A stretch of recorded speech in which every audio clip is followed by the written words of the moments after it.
Hello, everyone. Eric Grenier here, and welcome to the 88th episode of the Writ Podcast. Should we ban the polls? The Chief Electoral Officer in Ontario thinks that would be a good idea, but is it actually something that would work? We've all got some thoughts. And after PEI's election on Monday, I wanted to delve into the links between provincial and federal politics and how voters really organize their thoughts around that. So I'm joined this week again by the pollster panel. Dan Arnold, Andrew Enns, and James Valkey. Dan, he's the Chief Strategy Officer at Pollara, and he has polled for the Liberals. Andrew Enns is Executive Vice President at Léger, and he has worked with conservative parties across the country. And James is Director of Research and Strategy at Viewpoints Research, and he has worked with the NDP. Thanks to all of you for joining me again. Good to be here. Happy to be here. I'm looking forward to this 5-hour deep dive on the PEI election, Eric. I've got some hot takes on Summerside and what happened to the Green vote there, and I'm just ready to roar. I'm sure your listeners are too. Yeah, we'll put that in the bonus for the subscribers, the extra content. Okay, so we're going to start with this proposal that comes from the Chief Electoral Officer in Ontario. He put out a report going over how the election went, and there is a very small section, a very, very small, with very little explanation about why the Elections Ontario thinks this, that they should ban polls in the last 2 weeks of a campaign because it has the potential to influence voters. We have bans in some other countries. In Canada, in most provinces and federally, there's a ban on reporting on election results on the day of. But a 2-week ban at the end of a campaign. Dan, why don't you start us off? Just your general thoughts of whether you think this is a good idea or not.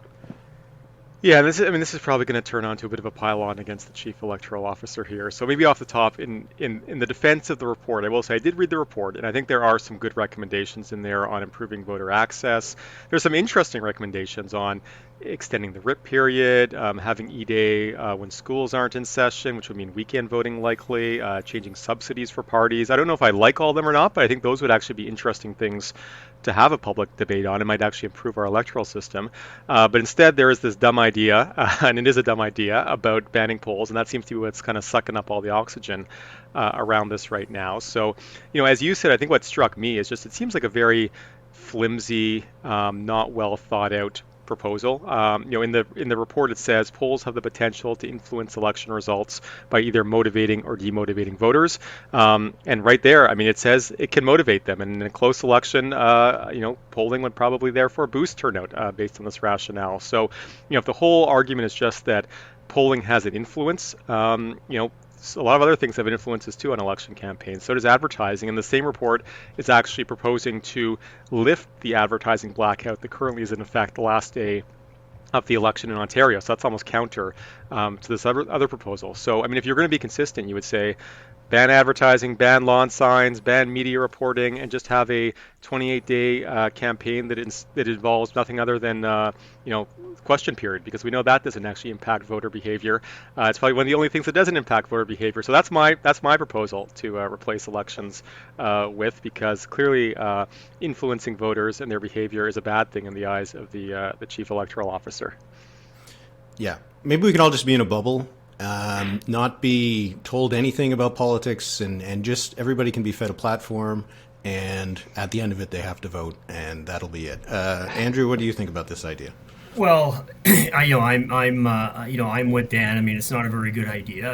I think it is in reflex to a very serious problem, though, in terms of declining voter turnout and trying to get that participation. And it's not one that Canada's it's unique to Canada or Ontario or any particular province. It's basically any democracy around the world is struggling with this. It's a challenge. I think you can look at a number of factors. I think look at the quality of people who want to stand for office these days. That doesn't help in terms of exciting voters to go out and vote. So there are a lot of challenges. There's a lot of barriers. I think what you see with the Elections Ontario proposal is that there's limited things that they can actually sort of grab hold of and say, we can do this. We can do this. I think Dan's right. They've introduced a few interesting ideas that they can pursue, as well, that may have an impact.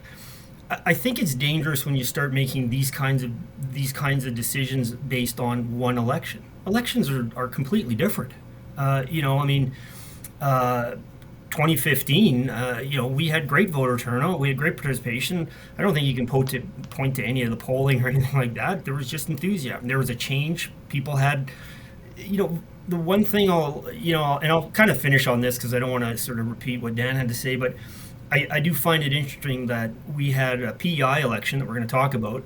I think there were a total of 3 polls in that election, a couple the day before, one like a month before, and voter turnout was the lowest in 6 decades. So voters have a nose for what's going on. They don't need a poll to tell them.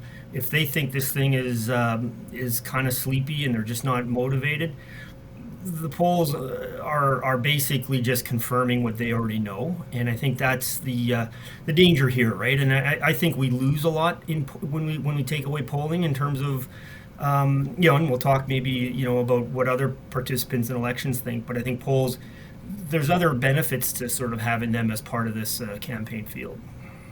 Yeah, and that's a great point about PI, because there was just 2 polls that I think were published. There was one that was published on the day of the writ call, and then one or maybe a day or 2 after, and then there was nothing until the weekend, right? So there had already, all of the advance poll had already happened, and a third of the electorate voted in the advance poll.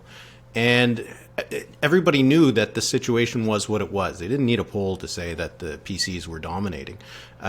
So yeah, it does seem to chip away at that point. And also, if an election is competitive, that can excite people. But if you don't know the election's competitive, again, like it has an impact on turnout. James, what's your take on all this? Yeah, no, I agree with everyone. I mean, you mentioned it, Eric. It just kind of stands in there in the report, like it's its own entity. There's no rationale before or after, and any of the commentary on it is very sanitized. I think, when it came out, it's the equivalent of saying, we're going to refuse to let the leaves turn color in the fall so that winter stays away, right? Like the connection and linkage of it is not related. Polling is not intrinsically nefarious by any stretch of the imagination. But I will mention, the one thing that he did say, which would make this proposal unfeasible, is that he said you would prevent publishing of polls for the last 2 weeks, not the conducting of polls. And as we saw, if everyone can go back in the memory hole to 2011, there was a ban on reporting how things were going in Atlantic Canada as the results were coming in, so that the folks in BC who are still in line, apparently undecided, aren't influenced by what's happening. And what actually happened was reporters, journalists, party apper chicks, people that are interested got around that by saying, well, we're finding out in the island of Nova Scotia that there are 2 oranges elected and 3 cherries and 5 blueberries. It's completely unenforceable, even if he wanted to do this.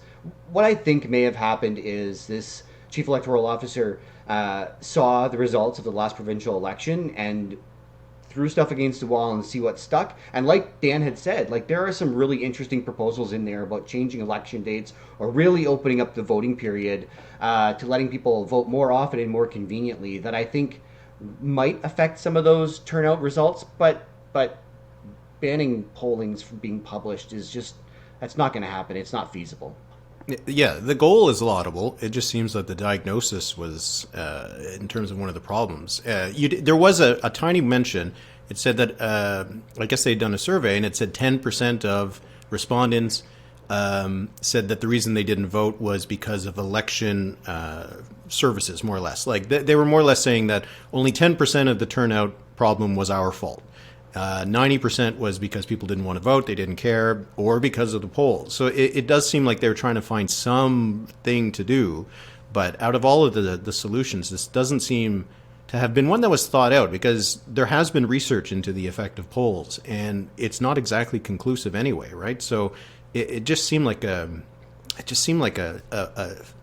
everyone said, just something that was just thrown out there. There wasn't like a section on it explaining why this might help. And I will add this too, is like part of it is like in some respects, I mean, you have to understand how the media, because all this stuff is really for the media. It's how they report the poll. Like I can recall doing some polling in the media. I suspect we all can, where the interpretation, the headline, the torque from the journalist doesn't quite reflect the conversation you had in the actual data, the underlying data. There may be a real credible race for second here. That's really interesting. But that gets lost in something. So, like, something that potentially could happen is that reinforced with journalists in terms of how they approach polling, how they report polling, like that whole education. It's not the first time we've talked about it, but it is something that's again, we get caught up as being, I don't write the stories and pick the headlines, but Yeah. Well, and even to look at the situation in the last provincial, that the PCs were certainly beating the drum that a majority is coming, and every weekend they would leak something new or send an email to all their members saying, we're in a majority, stay calm. They definitely beat that drum the whole time, giving the sense that the election was a fait accompli. But to Andrew's point, I think there should be a conversation about how some polling is reported, because I've seen my fair share of headlines that say candidate or party X is winning in this region, and when you dig into the numbers, you kind of realize the sample size is less than 50, and it's like, that's really problematic if we're starting to record headlines as sample sizes of less than a properly stabilized number in those subsections in the crosstabs. So I think that there can be tricks with it, but it's in and of itself, it is not intrinsically a bad thing that is a detriment to our politics or turnout, to my belief at least. Yeah, for me, I mean, reporting on the polls could be improved. One of the things that drives me crazy during an election, that you'll hear from voters that, it's really confusing, all the polls are all over the place. And it's because some of the reporting on it exists in a vacuum, that the one poll that's being commissioned by this one media outlet, none of the other polls exist. So the fact that this poll does not align with what everything else is showing makes people think that none of these polls make any sense, and then they're confused, and that the headlines are being torqued. But if you're looking at them globally, then you can help explain what's happening a lot better. But Elections Ontario isn't going to get into everybody's newsroom, I don't think. Dan, I wanted to turn it to.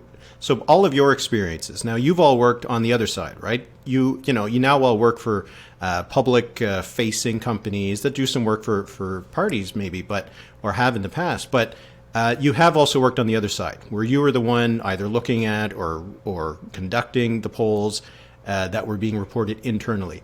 So, Dan, from that perspective, if you were just thinking about it in terms of partisan advantage and whether it'd be good for your party, your strategy, is a ban on polls something that political parties would want to see? Yeah, that's interesting. As an angle, I can certainly say that a lot of my time when I was working directly in the federal Liberal campaign was spent, trying to reassure people that the media polls were not what we were seeing, or vice versa.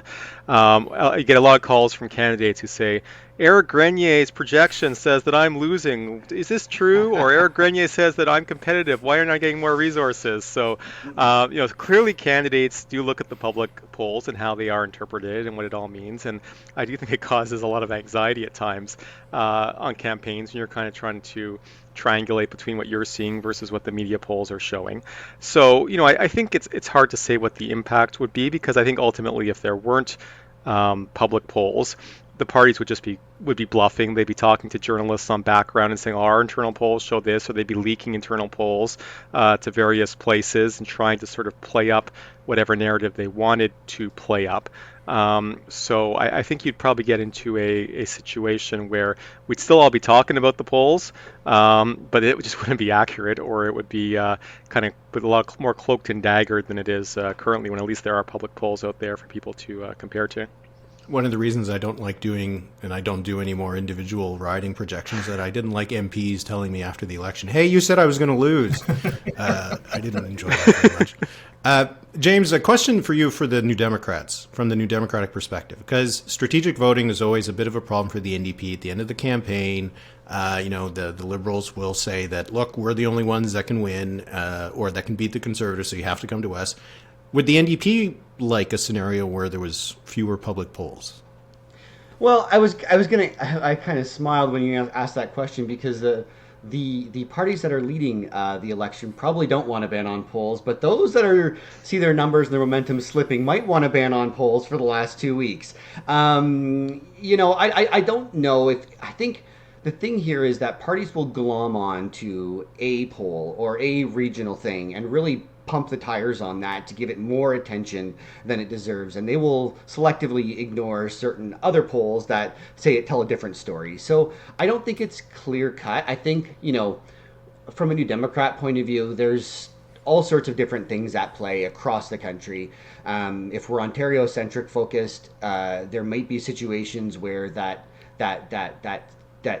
choice becomes problematic and that friction between stopping the Conservatives. But in other places like the Prairies or different area parts of British Columbia, or it's not, or even Northern Ontario, to be perfectly frank, it's not nearly as important as some people make it out to be. But because it's a point of conversation, it certainly gets pushed all the time. Yeah.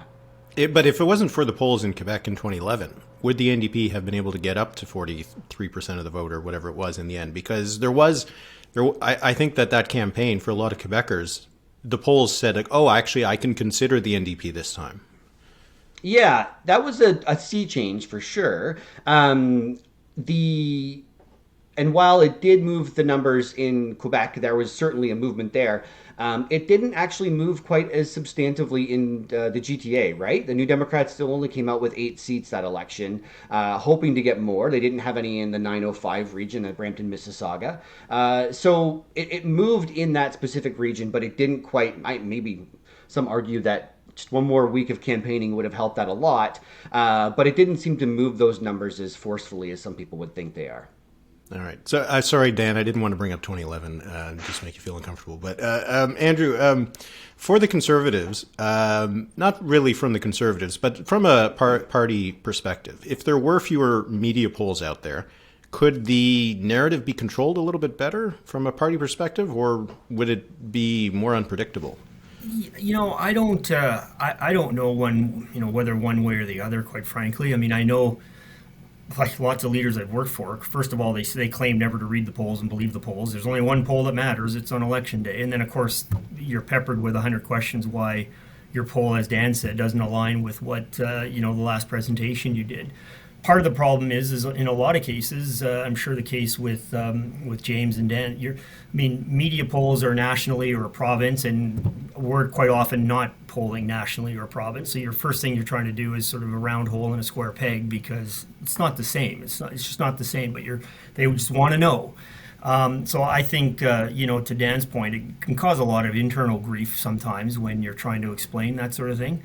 In terms of the message, I think there are occasions of, I think of, particularly around, key events, platform release, debates, where a poll can suddenly sort of derail sort of the planned messaging, because suddenly, the reporters are immediately leaping to, well, you released your platform and you're down 2 points. So clearly it's not working. What are you going to do? So I think those are some challenges. And so maybe, they would look at that. But I think, certainly since, I would say, probably 2006 anyways, they've become a staple in as part of campaigns. I mean, I know, a lot of campaigns will talk to that in terms of the war room and in issue response, so they kind of have the who's going to speak to it, how do we want to deal with it, and plan for those things. So I think they're just part of the landscape. Yeah, and I don't see much of an appetite for making this change.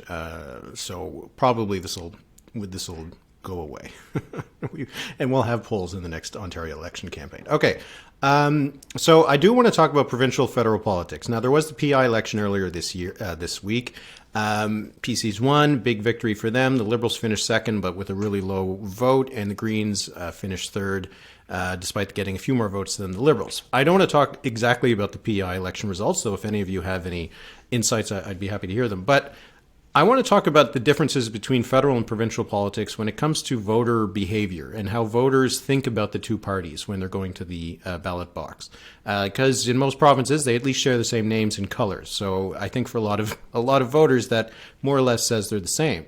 Dan, maybe you can start us off on this. For voters, how do you find, in the research that you've done in the past, how do they differentiate from the provincial and the federal parties? Yeah, look, I think especially when you get into campaigns, voters' minds do focus a bit more on what is actually the campaign is about and what the leaders are in this campaign. If you poll between elections, I do think sometimes you get some bleed over between people who are just thinking of federal liberals when they get asked a question about provincial liberals. But I do think when you get bombarded with day after day of coverage, you start to sort of focus a bit more on what's actually at stake and who the leaders are. And I think the reality is that voters are complicated creatures enough that they can have different opinions about different levels of government and different leaders. There's a lot of Trudeau Ford crossover voters in Ontario, as weird as that sounds. I spent a lot of time looking at them. I think that's something that is worth digging into, because we kind of have sometimes this perspective that every voter is just on this left-right spectrum, and you just kind of pick the person that's closest to you on this two-dimensional spectrum. But that's not really the case. People are basing things on how they feel about leaders, how they feel about issues, other dynamics about change versus stability. That's why, as James was saying earlier, there's a lot of orange-blue crossover voters federally. I just remember watching some focus groups last election campaign, and one of them there was a young woman who was leaning for the PPC and was really pissed off about Trudeau over pipelines, but also about vaccine mandates. And she voted NDP last election campaign. And like, people have complicated perspectives on why they're voting the way they are. And I think therefore it's understandable that you would like Premier King, but also like Justin Trudeau, especially when you consider that, above and beyond the party brands, ideologically, I think King might even be closer to Trudeau than he is to Polyev on a lot of issues. So I think voters do kind of figure it all out once you get into the campaign, and they are seeing coverage about what actually is, the election is about. And, I think increasingly people are less tied to party brands than they were maybe 30, 40 years ago. And as a result of that, are certainly open to voting for different colors at different levels. Dan, not to put you on the spot on this, but do you know what percentage of the electorate you would say would be a kind of straight ticket voter, that they always vote Liberal, they always vote Blue, whatever name the party is, they always vote for the NDP? Like, how many people are those kinds of voters that see all the parties the same at the provincial and the federal levels? I mean, it really depends on the province. I mean, right now I'm looking at it from a Liberal perspective. There are several provinces where there is no provincial Liberal Party or no viable provincial. I think even the Saskatchewan Liberals, mighty as they were with their 300 votes they got last election province-wide, are renaming themselves because they felt the federal Liberals were a drag on their brands. So could have gone down to 200, 100 votes. Yeah. So given that, I mean, in BC, obviously the BC Liberals, who weren't really a Liberal Party, but they've renamed themselves too. So there's increasingly fewer and fewer, I think, who are straight ticket from the Liberal perspective. I suspect there would be, a fair number of conservative straight ticket voters in a lot of provinces. But I think even increasingly at the federal level, you see a lot of Liberal NDP crossover election to election. I think a lot of that would be the same case if you look federally, provincially. People are looking at, the different progressive parties, and they're kind of choosing between them. And in Atlantic Canada, we actually have, in some cases, 3 progressive or 4 progressive parties in some of these provinces. If you look at some of the PC premiers there, who actually are not that extreme. So, I think people have a sense that, look, I'm a bit more on this side or this side of the spectrum, but they're certainly willing to shop around between the options. Andrew, what's your take on it? Because for a lot of governing conservative parties at the moment, like Dan said, they do need to be taking some Liberal vote in order to win. Ford, King, Houston in Nova Scotia. So what's your view on that distinction voters might or might not make? The one thing, and Dan mentioned, like where you are in the country, I think is important. I mean, Atlantic Canada is, I think they sort of reside much more in sort of that progressive left side of the spectrum. So even if you're a progressive conservative, you're starting, way closer to the center, if not at, or even to maybe a little bit left of the center on that political spectrum. And you can look at, whether Houston, I mean, he ran, you can probably count the conservative electoral victories that ran on a platform of healthcare first. Like, it's not really their strong suit, but that's what he did, right? So he sort of turned that on its ear and brought along a whole lot of I would say Liberal and even some NDP voters who were just fed up with the Liberal government. Likewise, King is not a very right of center government, and so I've had people ask me, what does it mean for Polyev? He's got all these blue premiers now. it may mean nothing unless he can find some common ground with them that they feel comfortable, because for sure, King won't be jumping up and down to necessarily embrace Pierre Poilievre until there's certain attractive features to him, because that will start to fray that alliance that he's put together, that coalition that he's put together. And when you move closer across the country, I think that the lines get a little more consistent. I mean, on the prairies, I think you've got a fair cohort of federal conservatives that are progressive conservatives or Saskatchewan Party or UCP. Like they're a very predictable lot, and they don't move around much. Likewise in Manitoba. But there's always that, especially with federal Liberals. There's always, especially again when you get into the prairies, where their hold is a bit weaker, that they do move around, and I think that's always an attractive feature for provincial leaders to try to get hold of. James, the NDP, in Ontario and Atlantic Canada, it's a three-party system. There's not always that huge differences. But in the west of the country, the New Democrats, when they win government or when they're just competitive in any election, it's because a lot of non-NDP federal voters are backing the party. Absolutely. Yeah, no, and I'll agree with the two gentlemen. We do a lot of focus groups, and rarely... we almost always screen out people who have hard affiliations, right? We want to talk to the people who are considering all different options. And by and large, that's most people. People have a sense of what their values are, but they don't tie those necessarily to political parties as tightly as some of the partisans might. And that's a big swath of people that are willing to consider, in polling you call it the universe, but of voters. But when we do focus groups, we really dig into things they like about leaders, they don't like about leaders, and we get a sense of like how that dynamic plays out. And you would be surprised at the number of people that jump onto supporting a leader that you don't think is intuitive for a reason that you don't think is intuitive. Like, we always learn something, and I find that horribly interesting. On Dan's point about the brand thing, I think it's while voters aren't tied directly to a party, the brand of a party is still very important as well too. I'm going to pull it back to PEI. Like, if we look at what happened there, this was a massively missed opportunity for the Green Party. They were the official opposition. They had 9 seats. And when the election came around, they did not field a full slate of candidates, and they lost official party status. And not by a little. There was one riding they lost by like 38 votes.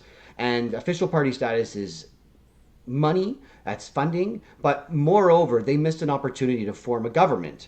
And I just imagine the loss of opportunity that someone in Victoria, a volunteer for the Green Party in Victoria, would have used to say, we actually have a government in Canada for the Green Party, and they missed it. So the argument for more affiliation is there. I certainly think that if that's what was needed to help get them over the hump, they should have called on them.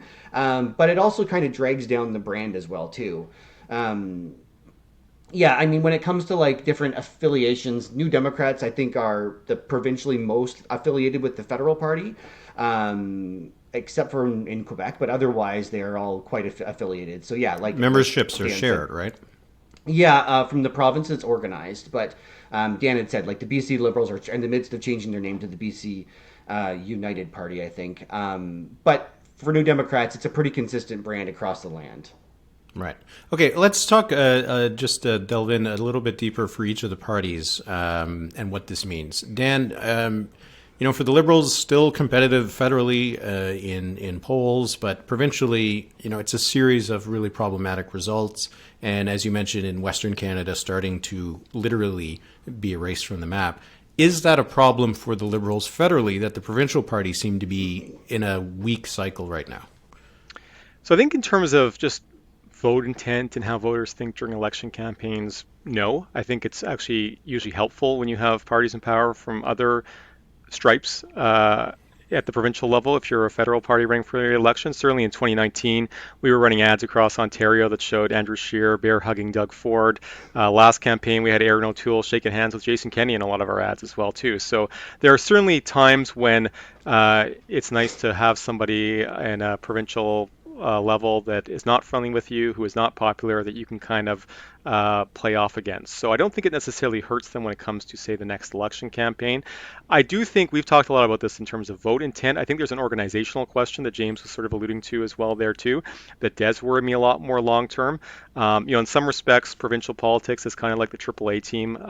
You can call up your candidates, your volunteers, and just organizationally, you're sharing lists that have donors, that have sign locations. There's a lot of resource sharing that can happen between parties at the provincial and federal level. I remember in 2015, we brought in a whole bunch of experienced Queen's Park staffers during that campaign to help run the campaign, and these are people who had run successfully campaigns before and knew what they were doing, and you can just sort of inject that talent in is certainly a huge advantage to have, which wouldn't have existed if the Liberals had been out of power for the last 20 years at the provincial level. So I do think long term, if the provincial Liberals do continue to wither everywhere outside of Atlantic Canada, I think that creates a lot of organizational challenges that maybe make the next time the Liberals are in opposition fairly a bit harder for them to kind of bounce back into power. Andrew, if it's a disadvantage for the Liberals, does that mean it's an advantage for the Conservatives that all these new cadres of Conservatives are being elected and, fully employed as politically involved organizers and staffers Right. and MLAs? Does that bode well for the Conservatives in the future? I would say it's opportunity, but I mean, like any opportunity, you actually have to take advantage of that. And I think that's still, I do find, and Dan made a really interesting point. Like sometimes, super unpopular provincial governments can be a problem. And so, the one upside of not having many Liberal provincial governments around is that you remove that one potential problem. I just hope Fury doesn't piss anybody off in the next 4 years. That's the only one we have to worry about right now. As Dan mentioned, Doug Ford. I can recall running against Kathleen Wynne at the elections previous. So there's that sort of foil that you can encounter when you've got light colored, blueberry colored parties in power provincially, and you're trying to win it federally. But I think overall, there is that training ground. There is the resources that you can gain from. I think as well that it's and I think again for the current Conservative leader, the fact that you will go into Atlantic Canada and you've got some friendly premiers to sit down with, but those friendly premiers are going to bring a different perspective to at the table, and it's up to Mr. Polliev then to sort of understand that in Atlantic Canada the same kind of potential Conservative politics doesn't necessarily engender itself to the voters that he's desperately wanting to get. So I think it's that helps, but it's still work to be done, and the organizational side, no doubt, I think there's definitely some upside. If we're talking about that from an NDP perspective, James, because the family of NDP kind of Politico seems smaller than for the Conservatives or the Liberals, right? So wherever the action seems to be for the NDP, that's where some of the best people tend to go. When they're in government somewhere, when Rachel Notley was in government, a lot of New Democrats went there. Now John Horgan, a lot of them went to BC. So is that a bit of a challenge for the NDP, that if they are doing well provincially, it means there's a bit of a brain drain from the federal party? It's good problems to have being in government, eh? No, I understand you, and I think Dan and Andrew will probably agree. It's a small ecosystem of people from different places. There's always someone you can call up from different regions that you're familiar with. But I'm not sure if it's a smaller ecosystem or not for the Democrats, but certainly the players after a certain amount of years. The one thing we were talking about is the friction that can happen with federal and provincial. And the one thing that isn't mentioned is the unofficial agreement between Ford and Trudeau to stay out of each other, mow their own lawn when it comes to the different elections, right? And I suspect Aaron O'Toole and Stephen Del Duca may feel like they didn't get quite served as appropriately from their counterpart provincially or federally than they could have been. But, that worked out for them. So while you might want to distance yourself from a premier or a leader who you perceive or measure as not as popular in your region, there are times when you want that glow and you may not be getting it. So it's an interesting dynamic. But like I said, I'm sure it's as equally small of an ecosystem in Andrew and Dan's worlds as it is in mine. But the players are out there for sure. Okay, maybe we'll end on this and we can go quickly around the horn. We'll go backwards, James, Andrew, and Dan. Just a final thought. At the national level, when we're talking about the national media and the national kind of conversation, and even at the political level in terms of political parties, do we pay too much attention or too little attention to what's happening in provincial campaigns, to learn lessons, to pick up signals? Are we, the fact that we're talking about PI at least a little bit here, is that too much, or is it the kind of thing that we should be doing more often? James, you can kick it off. I lived outside of the Ottawa bubble for most of my life, and out there it went provincial politics, the highest priority, municipal after that, and federal below that. And that's only just a very local thing, right? So when I think we should be spending more time dissecting, unpacking provincial politics. There's a lot of stuff happening in the provinces that are really interesting, and I think we don't spend enough time. All right, Andrew? Well, I think you have to sort of keep in mind where those elections are happening. I think for sure, Quebec, that was an interesting election, and the dynamic there is one that I think federal parties definitely want to unpack and need to spend time understanding because things have changed in that province, and I think it's going to be incumbent on all federal parties to understand how it's changed and what it means for them and how they can take advantage or how they should be wary of it. I think you have to look at Ontario. It's so critically important. We'll fixate on Alberta, but I'm not so sure from a federal perspective how super interesting it is. I mean, even should Ms. Notley be successful in Alberta, I'm not so sure it portends that there's an NDP breakthrough federally, that we're going to see the orange wave in Alberta. So, I think the next province is BC. Those are key areas where there's dynamics there, where I think federal parties have to be aware. I mean, look, PEI is interesting, but there's 4 seats on the island, and when it all comes down to it, I think probably since Confederation, I think there's like a couple haven't changed parties in over 100 years. So you're down to 2 seats now that maybe are up for grabs. So I'm not so sure there's a lot going on. So Dan, as goes PI, so goes the nation, or? Yeah, I mean, PEI was 10% of the Liberal caucus coming out of the 2011 election campaign. It's been pretty red there, much like the beaches for quite some time. So I don't think this is necessarily a sign of a blue wave sweeping across the country that starts in PEI.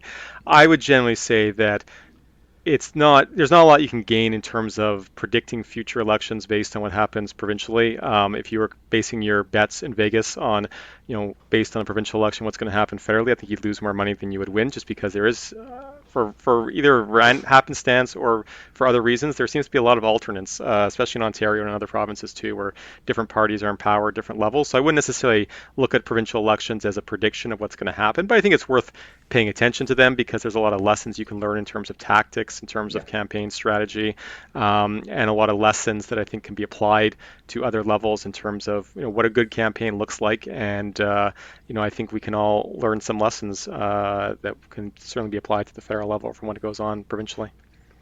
All right. Well, that was a great conversation, guys. I really appreciate you coming on and chatting about the things I wanted to chat about this week, which is polling ban and PI elections. And I managed to get you guys to talk about it a little bit, so I'm happy about that. All right. So thanks so much, guys, and looking forward to when we can chat again. Sounds great. My pleasure. Good to be there. Anytime. See you guys.